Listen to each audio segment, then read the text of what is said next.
I actually have two questions. One is, what's the best decision you've made that you really regret, and the worst decision you've made that you're really happy about? So I think this is the first one. The second question is, how much time do you spend per portfolio company before or during you invest in it? So these are my two questions. Okay, let me answer the second one. Well, you want to answer the second one? Well, I think about the first one. Well, I was actually just thinking about the first one, because that's, wow. That's a very hard one. You need to repeat the second one. So the second one is how much time do you spend on a portfolio company before it becomes a portfolio company, right? And then after. Okay, so that can vary hugely. So you take a stock like Lindy, when we bought that, and that didn't take very long at all. And the reason for that was that in my old job at Odias, I covered chemicals and software, and I'd spent quite a lot of time on the industrial gases.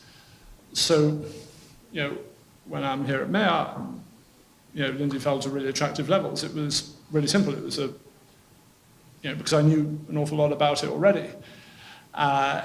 You take Vestas, may have spent. Well, I spent a lot of time on Vestas. A lot of time. Versus a P&G, which. Yeah. It's really hard. It's a couple of months, but it's not solidly, on that. It's, because you dip in and out, and, you come across something that you don't understand, and, you then just have to think about it. And sometimes you might stop looking at it for a week whilst it just sort of percolates at the back of your head, and then all of a sudden you have a light bulb moment. Yes, I get that bit. But for something like Vestas, that was something I'd never looked at before. I'd never looked at the wind turbine industry, or one of the stocks I'm looking at the moment. Again, is something that I've never looked at before, so it's taking a much longer time. But other stocks can be pretty quick if when you know the industry really well, when you know the company itself.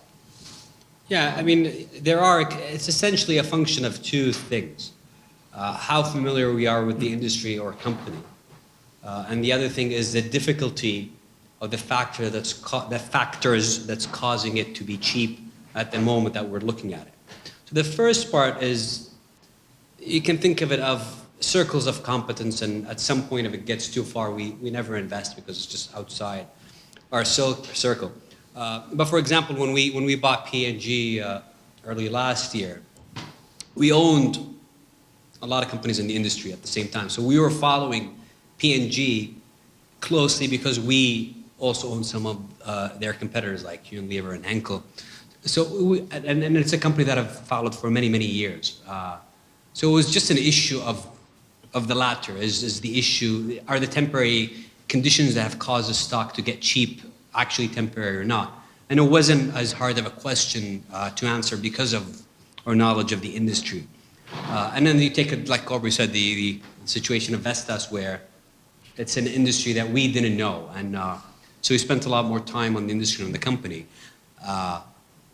Often we are 80% comfortable with an idea, and we spend days, weeks trying to answer one or two questions. I would say most investments, in the end, it comes down to a couple of questions that are key. And if we can answer them, we can make a decision. Most of the other stuff is just collecting information and just dotting I's and crossing T's. It usually does come down to a couple of things that are that need to be answered. And if we can't answer them, we don't invest. And there's a lot of back and forth and playing devil's advocate with each other. That kind of takes time and a lot of burritos. But we do discuss ideas over burritos. It's a thing we do. The other question, it's the best decision that I regret and the worst decision that I don't.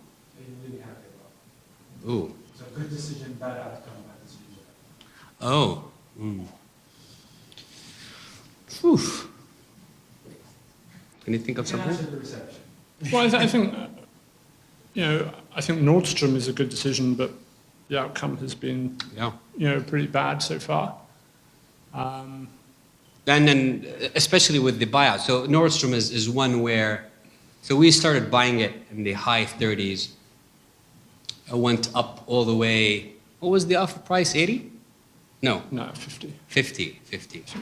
Or So thereabouts. touchdown at 48. Anyway, we bought it. It went up. The family made an offer, and we thought it was worth a lot more than the offer price. It never got to a vote, but if we did vote, we would have voted no. And in hindsight, the stock since then went down a lot by 40-something%. Obviously, I think we still hold it. So, in the short term, hasn't worked out. So clearly, if you talk about short-term regrets, yeah, we would have been nice if we sold it to them then. We still think it's worth a lot more, but that's one where I think, like Aubrey said, it's the right decision, but the wrong outcome. The other one was the Worst decision that you're most pleased about?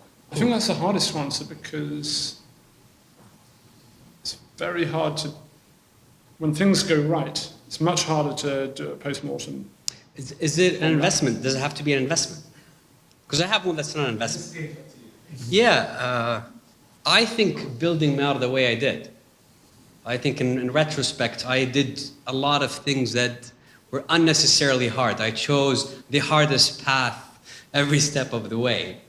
And it didn't, and at every point in time, it was probably the wrong decision. And looking back, by luck, things worked out. I don't know if it was the right decision. It probably wasn't a priori. It could have gone horribly wrong at many points. So that's one that's worked out. That probably wasn't very smart. It was needless pain and suffering. I used to have long and flowy hair, by the way.